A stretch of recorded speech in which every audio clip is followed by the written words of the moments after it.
Welcome to the Four Fires Podcast, where we talk about winning in all four of the essential areas of life.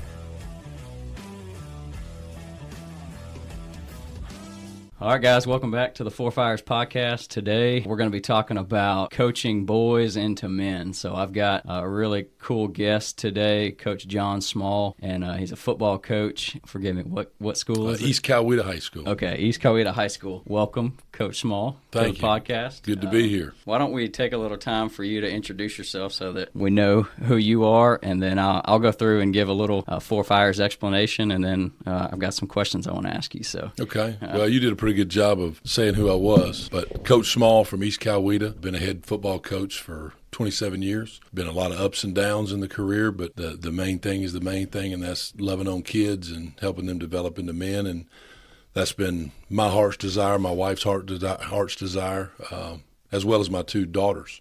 So we've kind of tag teamed it through our career, and we've been blessed. So, yeah, I actually met Coach Small at the beginning of this year. The Four Fires nonprofit did an event called it Becoming a Warrior, where we're trying to get some male high school students together. And so Coach brought a couple of his players, and that was really cool and thankful we got to meet then. Before we dive into the questions, I want to do a little Four Fires explanation for the listeners. So if you're unaware, the whole Four Fires idea is really, it's becoming the man that God created us all to be. So it's this idea of being four-dimensional. So every day, the metaphor is we wake up with an arm full of logs, and our logs represent our time and our energy and the resources that we have to allocate and invest into the different areas of our life. And so we say we have four essential areas of life. And the first area is, especially for men, we can start with the professional fire. You know, men, we're supposed to provide and protect. So the professional fire is one that every man is like, for sure, I need to go find out what I'm good at and figure out how to convert it into cash and provide for my family so that I can also be generous. So we have the professional fire, and absolutely we should be making sure that we're putting logs on that fire, because like any fire, if you're not putting any fuel on it, it's going to go out. It's going to burn down and turn to ashes and coals. So we have the professional fire. Then we have the people fire. That's our relationships with our family and our friends, making sure that we're stewarding our relationships well, because it does us no good to achieve professional success if you have no one to share it with. So the people fire is absolutely important. And then the physical fire, that's taking care of our bodies, making sure that we're controlling every bite of food that goes in our mouth and how we're exercising so that we have healthy bodies, so that our bodies are the vehicle that God's given us to do the work that He's called us to do and make memories and have fun, and it feels good to be physically healthy. So the physical fire is really important. And then that last fire, which we've talked about this before, the order that I just named them off is the way that the world thinks about them as level of importance. But the last fire, which is actually the most important, is the purpose fire, and that's about our relationship with God. And it all starts with answering the question, do you believe that you have a soul?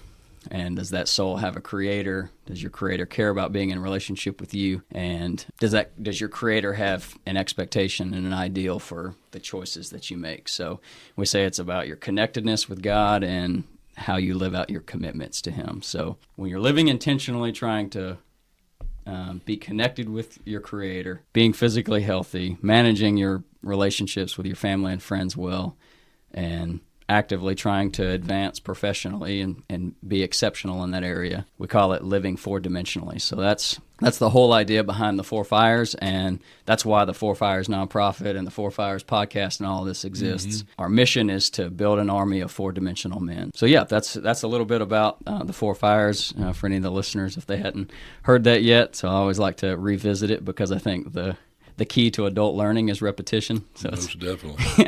It's good to revisit it, keep it fresh on your mind. So how many years have you been a football coach? 27. Over the 27 years, or maybe more even before you were a coach, what do you feel like you've learned about helping boys become men? Well, I think the number one thing is that it's not about me. Okay. It's not about me as an individual. It's about serving those around me, assistant coaches, your staff, your kids. A lot of people, it becomes about them. I won't say that I've always been perfect in that, but I think as you grow, You kind of figure out what the main thing is. Yeah. And at the end of the day, it's about the kids that you're entrusted with, that you're steward over, and trying to have the biggest impact you can possibly have on them each and every day. That's good. You just said the word steward. I love that word. On the back of our Four Fires small group book, it says, "Are you stewarding your life well?" Because I think the big theme of the Four Fires is recognizing that these four areas are blessings from God. So like your position, so your professional fire is being a football coach, and that is a gift from God. God placed you there. So anyway, I love that word, steward. And I think that as a believer, whatever position you're in, whatever job you do, whatever role you're in, what I've learned from mentors in my life is to leverage your influence. Don't take it lightly. If you have influence, if you have a platform, make sure that you're leading from it in the right way, not the wrong way, to impact those around you.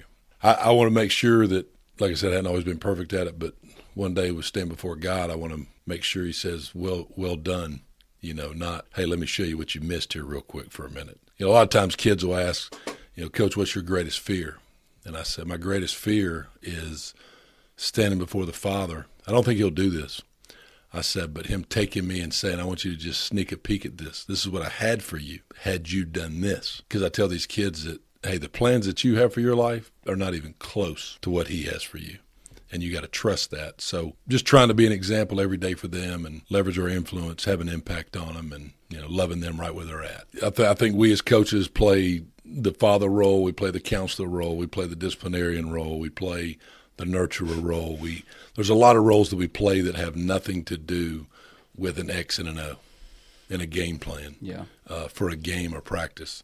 But developing these guys as young men is something we stress every day, to young coaches that we have on staff and older coaches we have on staff. And those guys have to share the same philosophy and same belief that this is why we're here. Yes, we want to win because we're competitive people, and that's why you play the game. God placed in my heart early in my career that he does not care how many wins and losses you have as a coach.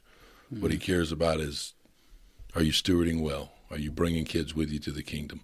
So not always perfect in that because we're competitive people, but you got to remind ourselves of that every day, what our purpose is, why we're really here. What do you do specifically that's different, I guess, when you're thinking about more of a kingdom mindset? Well, you have rules and regulations you're supposed to follow in public schools, but you want it to be player-led. So our job is to teach them and then encourage them, empower them to become the leaders that they need to be and kind of walk beside them. And some years you have a number of kids that do that. Some you have one or two that are willing to do that. Every year is different, but it's to get behind that guy and support him any way that you can, but get those guys to step into some leadership roles that they need to be in now and for the rest of their life, Yeah. So we do a lot of stuff in the off season. It never ends. We go back to the drawing board, see how we can make things better. We make sure our older kids that are graduating have a plan, whether it be going to play college ball, whether it be going to college, or whether it be get placed in a job somewhere, because we feel that's our responsibility to them, not just to say, thank you, see you later, but to see them through, because we talk about our relationships that we build they're not contracts. We want transformational coaching going on, that we're changing lives, that we're impacting people. And then, understanding, the hard part is understanding that you're not going to save every kid. And that's a hard pill to swallow for coaches. But our job is to just spread the seeds and be an example. And sometimes 10 years later, a guy comes back and sees you as a coach and is like, hey, man, this is where I'm at. And you're like, oh, I never thought you'd make it. But, those seeds were planted. It wasn't our job to make them grow. With my coaches, I use the story from the Bible where Jesus, the young rich ruler, asked Jesus, how do I inherit the kingdom? And Jesus says, well, go sell all your possessions. And he says, I can't do that. And Jesus didn't negotiate with him. He didn't say, well, okay, just get rid of half of them. Mm-hmm. He was like, okay, see ya. So remembering that you're not God, you're not going to save every kid. You can't. Some kids are going to make their decisions. You just pray that you did something that had some impact, that later on in life they get it. Mm-hmm. And to me, that's the most rewarding, is when those kids come back and they're successful. And that is a hard pill to swallow. And I'm not specifically trying to help young men, or really boys, Yeah. some of the, I guess a ninth grader is more of a boy than Oh, than yeah. a man, but even grown men that I've had conversations with as we're getting Four Fire small group started and getting guys to do our 30-day ruck program. At first, I was going into this whole, like, we're going to build an army of four-dimensional men. Somebody asked me, like, who's your target audience? And I was like, men. If you're a man, it's for you. And I've learned that that's actually far too broad. It's more of men who want to grow. Yeah. Because you just said you're not going to save everyone. And I'm not trying to save people. Correct. I'm just Yeah. trying to serve Yeah. people well, Yeah. and say, here's some cool resources I think would help you Oh, grow. yeah. But that is hard to, because I want every guy to experience growth, but if the guy doesn't want it, And all I right, guess gotta that, move let on. me rephrase that. Like, I don't think I'm the savior. I think saving them from themselves No, right. in terms of, hey, if you do X, Y, and Z, man, you got a chance to go change your family. You can go to college and get an education. You can break some generational curses, man. And when they don't make it because they don't do what they need to do, you're like, you can spend a lot of time and waste a lot of time on somebody that doesn't want it. So you can't save that guy. You have to go. We use a term in our program of focus on the 98%, because we say 2% are the ones we spend a lot of our time on because they're getting in trouble, they're doing stupid things, they're causing disruptions, and we spend all our time focused on the 2% instead of focusing on the 98% that are doing what they're supposed to do. We really take them for granted. We know he's going to do right, so I'm going to go.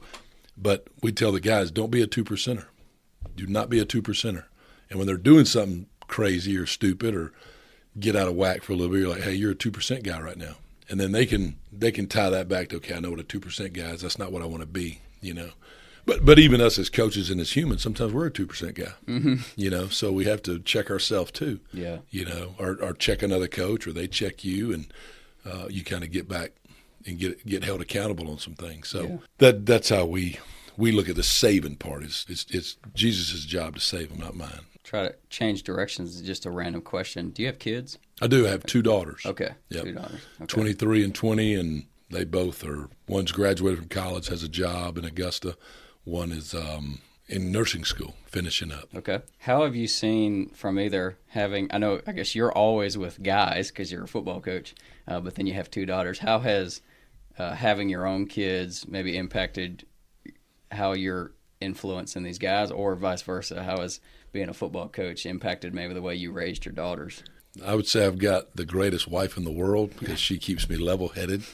When they were younger, the season would end, and I'd be at home and be telling them something to do or correcting them on something, and my wife would have to remind me that, hey, these aren't your players. These are your daughters. How you're talking to them. Lower your voice a little bit. Slow down a little bit. So she would kind of check me, and I'd have to kind of decompress. But I think my daughters growing up doing this with us and being involved, being around it, they know our hearts. They get to know the players. They know what those players experience, who's going through a tough time. So it's really been a blessing for them to live through that, because they have empathy for people. And I tell my players, hey, I'm not going to expect anything from you that I wouldn't expect from my own kids. So I'm not going to do it one way here and another way at home, and they're girls. But I think my wife did a better job raising them than I did, but they're both strong-willed women that love the Lord, and they make me want to be a better person every day. Cool. I really like the don't be a 2%er. Mm-hmm. So have you and your coaching staff, have y'all have chosen to help each other not waste too much time on a 2%er? Is that kind of Yeah, I mean, it's because every coach has you want to have the same philosophy and belief, but everybody, and you got to recognize in coaching, I may be able to relate to a kid a certain way, but not be able to relate to this other kid in the same way. But this assistant coach may be able to relate differently. So one thing we do on our staff is during the season, we call it Nugget Wednesday. Before I became a head coach, I kind of had written my own booklet of what I would do from people I learned from, people I worked for, and what I would add into a program, what I would take away, and everybody has their own way of doing it. So On Wednesdays, a coach is assigned a week, and after practice, he gets up and he delivers the nugget to the team. It could be 5, 10, 15 minutes, whatever it is. He can share whatever he wants. The floor is open to him. So the kids really look forward to that Wednesday because they go, who are we going to hear from today? So they're not hearing from me all the time. They're hearing from another guy that gets up, and a guy may get up and talk about, hey, when I grew up, man, I grew up without a dad. This is what I struggled with. Or whatever it may be, every situation imaginable. Well, what happens is the kids can go, I can relate to that guy. I didn't really relate to what that guy was talking about last week. But that guy, he doesn't coach my position group, but he's been through what I've gone through. Yeah. So it builds a relationship within the team, So It's been really neat, but it also puts younger coaches in a position where they got to get up and talk. Yeah. Because they're going to have to do that one day. I don't know if they know I'm trying to help them with that when they do that, but they do a good job in it, and they take pride in it, and want to make sure that they bring something to the table, So getting everybody to understand that everybody's different, everybody's going to learn different, everybody's at a different place in their life, and that's okay. How do we reach them the best way? Yeah. So you had said a minute ago about how you're trying to make sure that things are player-led, or you're trying to influence and equip your players to lead. So what back to that question, like what do you do? What does your team do specifically? What are you trying to get those guys to lead? We do a lot of stuff in the off season, one day a week with our team when we have them, and it's basically character ed, and we cover a lot of different topics with them to hopefully give them a base of understanding of, hey, what is adversity? What does it look like? How do we respond to it? And I think football is the greatest teacher of life. I played a lot of other sports. I love other sports. But I think football is the greatest teacher of life in terms of dealing with adversity, because you're going to face adversity every single day. You're going to get knocked down at practice. You're going to get beat deep. You're going to miss a block. Whatever. You're going to drop a pass. The weight room, you're not going to hit the weights you want to hit. You're going to be tired. You don't want to work out. You hadn't eaten all day. Whatever. But we talk about adversity as an opportunity for greatness. We say when adversity hits, it's not time to go crawl in a hole and feel sorry for yourself. A lot of them are taught that. But it's an opportunity for greatness.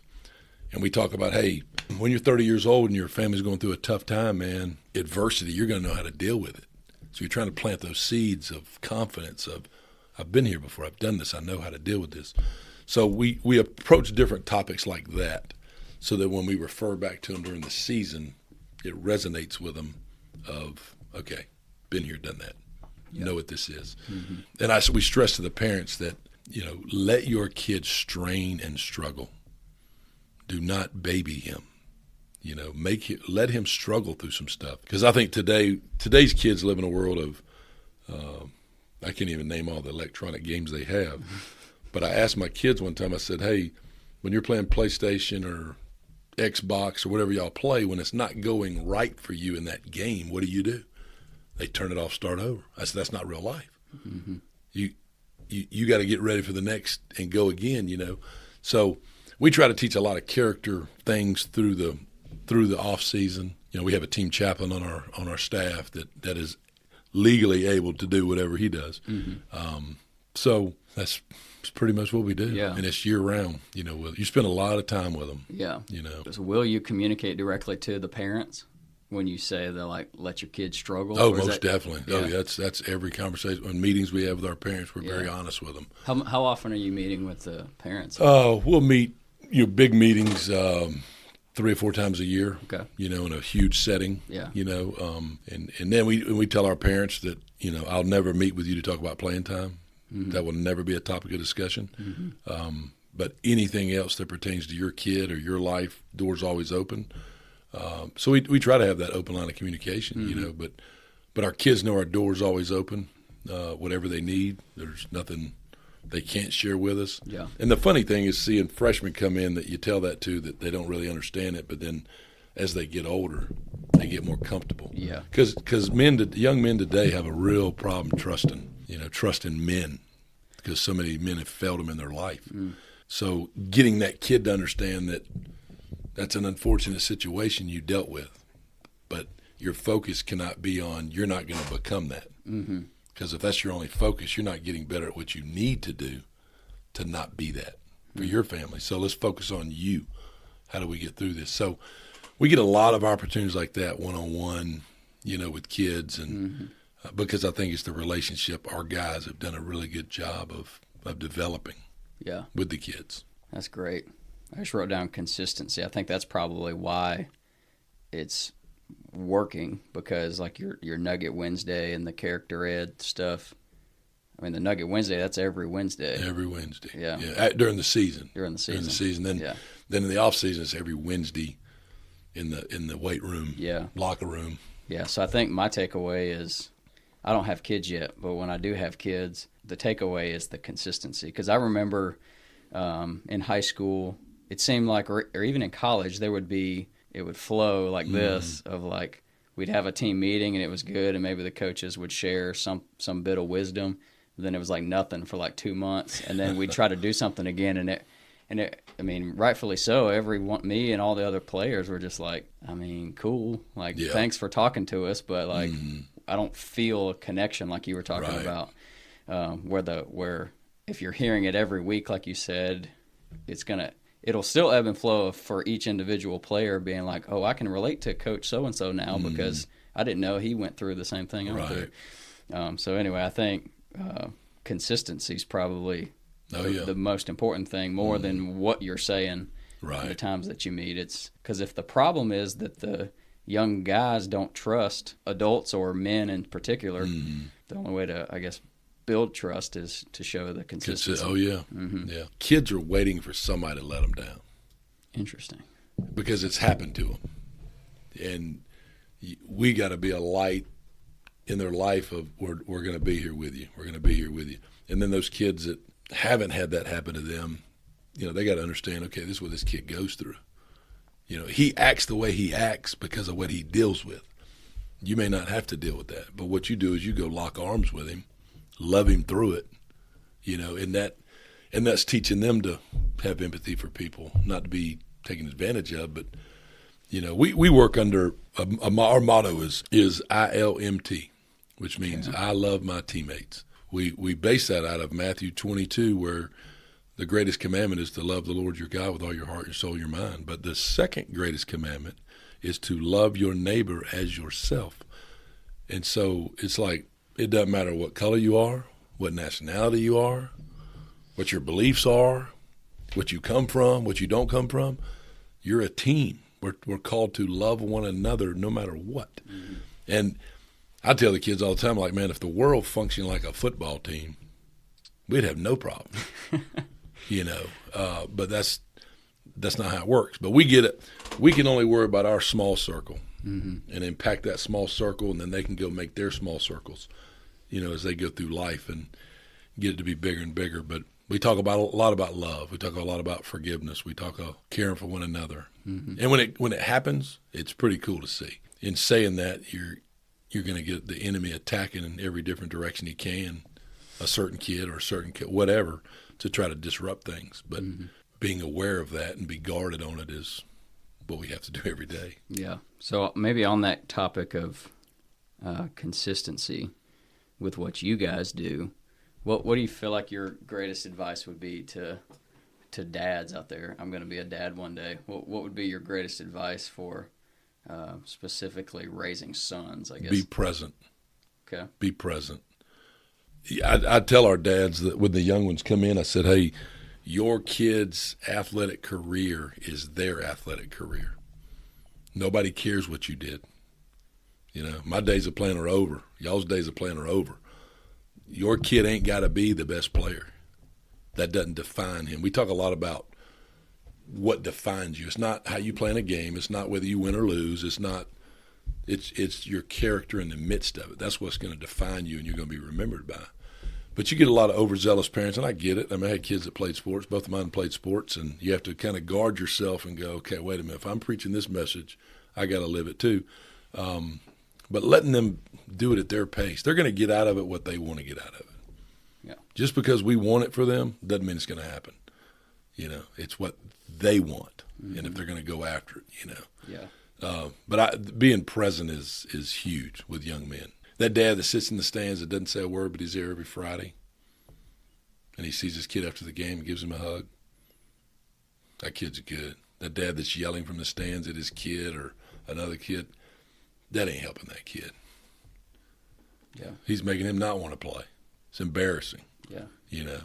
And my daughters they taught me a real good lesson. One of them played golf, one of them played volleyball, and they were both very good at it. And when I would be at golf practice or a golf match or volleyball practice or a volleyball match, and I took them home, they learned, they would say, okay, Dad, talk to me like a coach on the ride home, what you saw. And that would open the door for me to go, hey, work on this. Or they would say, hey, Dad, just talk to me like a dad on the way home. And so I knew right then that we ain't talking sports. Mm-hmm. You know, so that took me a while to learn, and it wasn't like – I think they did a good job of – because I would give my opinion, but I think I learned through them that we'll let you know when we want your opinion on that. And they took the lead on that, and it taught me okay, cool. Yeah. You know. I can't even remember where I heard this. I listen to a lot of podcasts and stuff, so it might have just been off of a podcast. But the quote was, I'm not trying to raise good kids. I'm trying to raise kids into being exceptional adults. And so I just remember hearing that, and I was like, oh, I'm going to try to remember that whenever I have kids, because the guy was saying, I think that's something parents get wrong, of like, I'm just trying to raise good kids.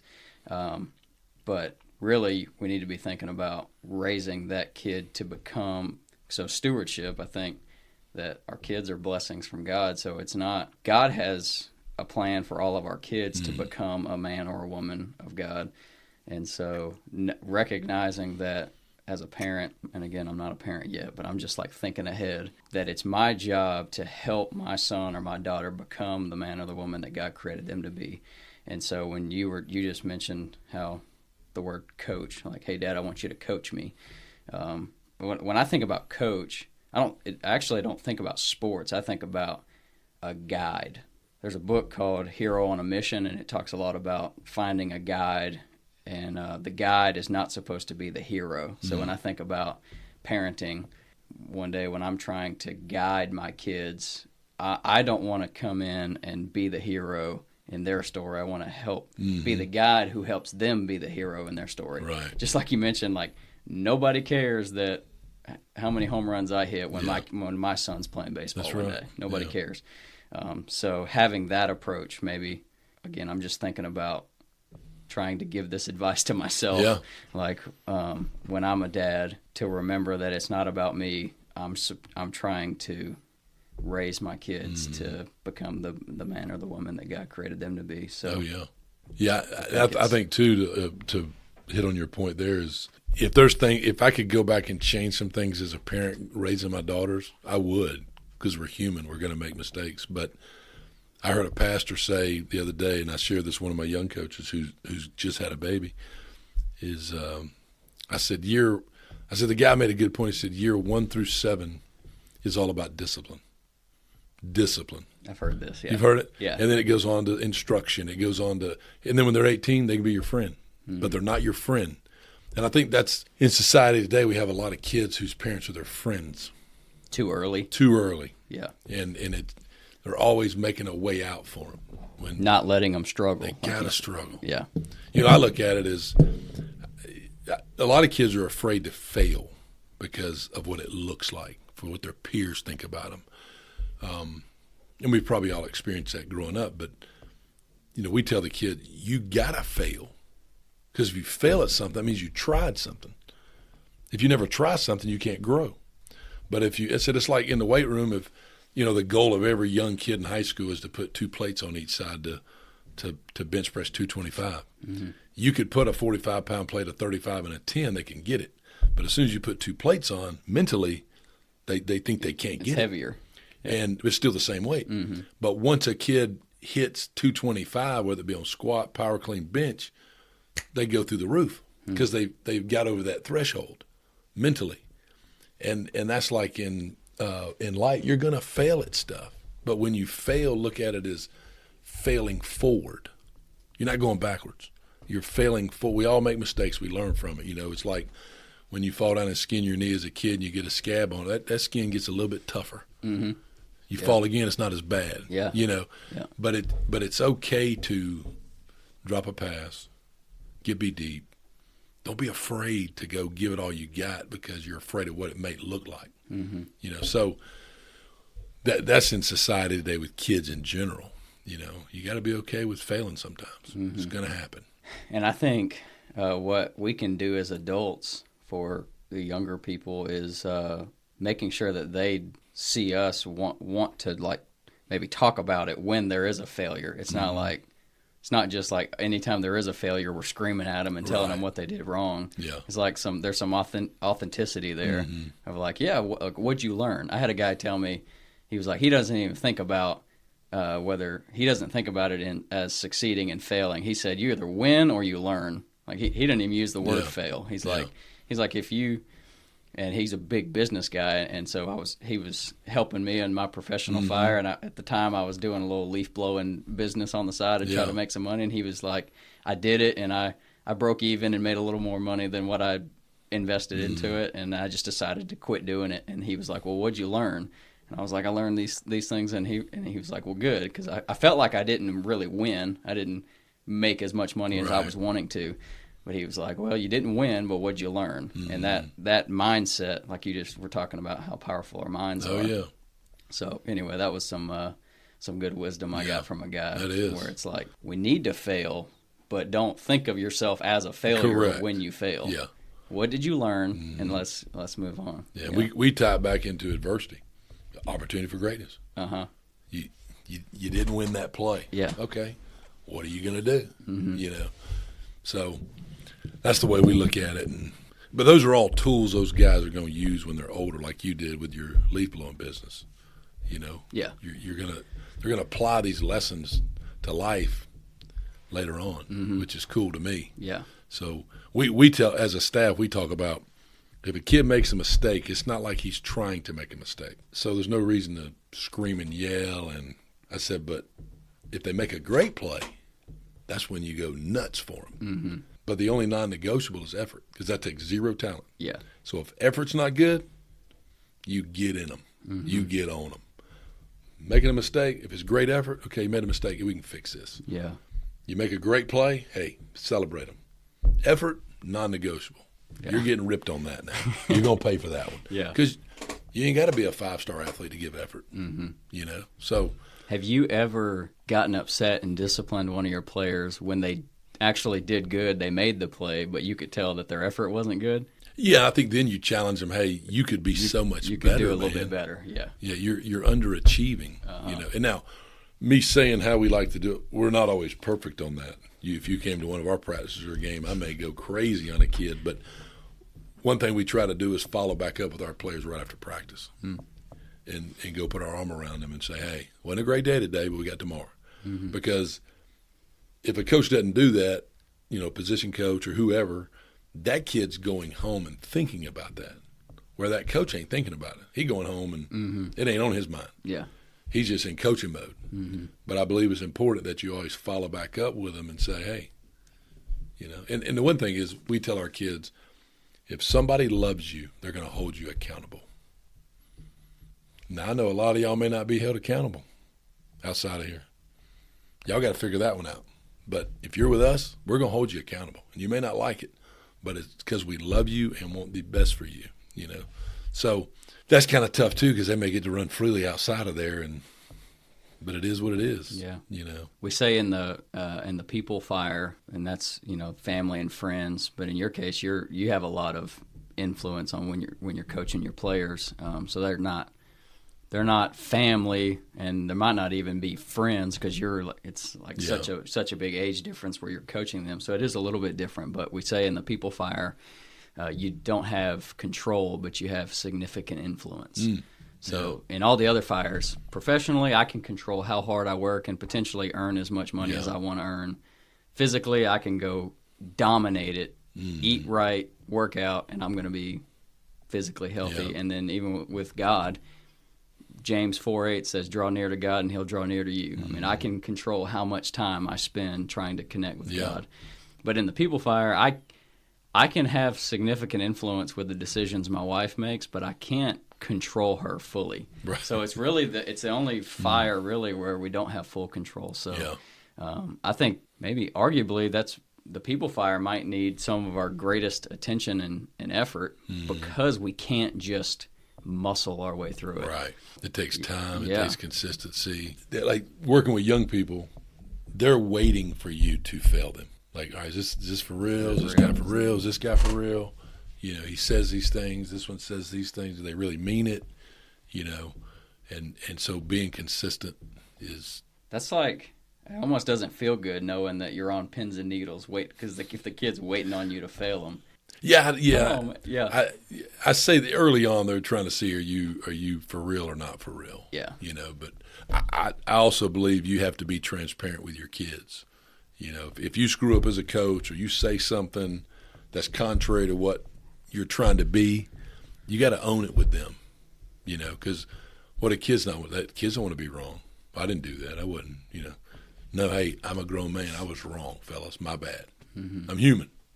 You know, but teaching them it's okay to screw up.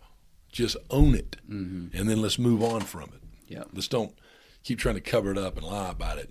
It just makes it worse. You know, just own your mess. Let's deal with it. You know, because we all got a mess. Yep. So I think that part, you know, they once they figure that out, man, it's so rewarding.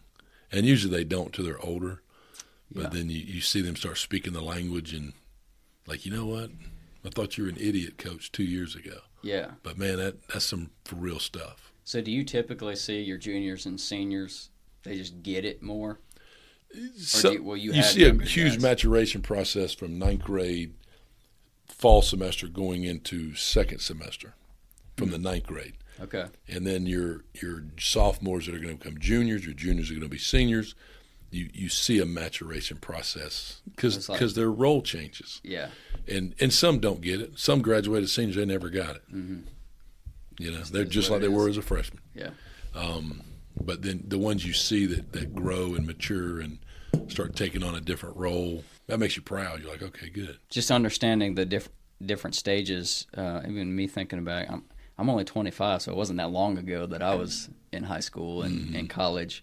I remember thinking when I was a senior in college, so I was 22, and he shared the four fires with me as one of my professors, shared the four fires with me, and I remember that year, senior year, I was married already, so I was like, that's gold. Like just that life philosophy. I remember it. I remember just accepting it like, oh, that's good stuff. And my eyes were like open to it. And so maybe it was because I was married and I know that I was about to graduate and all this from college. So I was like, all right, it's time to grow up. I got to start growing and being a man. But I remember thinking, man, if I would have heard about the four fires 2 years prior, I don't know if I would have even, I'd have been like, okay, cool. Yeah. And then moved on. So I was just curious, like, do you see that, do you have ninth graders that really take in these Nugget Wednesdays or? Yeah, some of them do, and those are the ones that become the better really leaders. Solid ones, yeah. Yeah. It's fun to watch them come in because they change so much physically, mentally, spiritually, in every aspect. Sometimes you see parents growing with them, you know, and their kids getting something and sharing something with their parents, and you see transformation, and so but every year is different. Every kid is different, and we tell the kids, hey, if we do X, Y, and Z, it doesn't guarantee we're going to win a game, but it gives us a chance. Increases our chances. If we don't do it, we ain't got a chance. Yeah. So don't think this is 100% guaranteed to make you win a game. It's not transactional. No. Yeah. But it will change your life. The game of life. If you apply these things, you'll consistently be successful in those areas. You know. Yeah. That's kind of how we roll. Back to what you said about just be present. Most lessons are caught, not taught. I've heard that, and I believe it. And so 100%. that I think that supports the be present because you could tell you could, whether it's one of your players or it's me one day with my son, I can tell him the most amazing bit of wisdom one time or even 10 times, over the course of his life while he's living in my house. And it might not mean that much, regardless of how good it was when I said it. If it was only a couple times over the 18 years that he was there, it might not mean that much to him that I was trying to just teach him something. But if he sees it every week for 18 years, it's gonna stick with him, no doubt, and he's gonna catch it. And rather than me just trying to force it to him. So anyway, I fully believe that lessons are caught, not taught. 100%. What do you feel like is the biggest lesson that you're learning or learned recently in your life? I don't know. I think through this season, with the struggle that it was a tough year, that we're to give thanks in all circumstances, and really understanding that in all means good, bad, ugly, positive, negative, does not matter, but we're to give thanks because we can learn through a situation, we can grow in a situation, whether it's good or bad, and allowing God to work through it in your life, and then it goes back to being consistent with your players, your kids, because it may be tough, but you can't act a certain way because things are tough, and then you can't act a certain way if you win. You got to be consistent. We're going to be like this every day, win or lose. We're going to put a smile on our face. We're going to come to work, because kids can't do that. They don't know how to do that yet. And you sometimes have coaches that don't know how to do that. So you really got to guard against that and remind yourself that this game doesn't define me. Whether we win or not doesn't define me. It doesn't define you as a player. Who you are, what your character is what defines you. So I think, when my pastor preached on that during the season, I told you that story. It really resonated with me. I got a mother-in-law right now that's in hospice that loves the Lord, man, and she's ready to go, and she knows where she's going, and she has joy on her face, and giving thanks in that. And here she is towards the end, but she's thankful for that, So every situation we have an opportunity to do that. Yeah. I think the question you want people to ask you is, why do you act that way? Why do you have joy in the midst of trouble? Well, here's why. It ain't got nothing to do with me, Yeah. But that can also come as, wait a minute, you said you were this, but you're acting like this. Mm-hmm. If you had one thing to tell a young man, what would it be? One thing. I would want to make sure that he knew who Jesus was, and he had his salvation. He was saved. That's it. That's it. That's all that matters. Yeah. Well, thanks so much, Coach. I really appreciate your wisdom and your time, and I really am encouraged by just knowing how intentional you are with what you're doing at East Coweta High School. So thanks so much for your time. It was a pleasure talking to you. And for any of the listeners out there, if you guys want more of this content, you can find this podcast on any of the podcast listening platforms or on YouTube. And then visit the 4-fires.com website for any of our additional resources or information. So thanks, guys, and remember to live intentionally.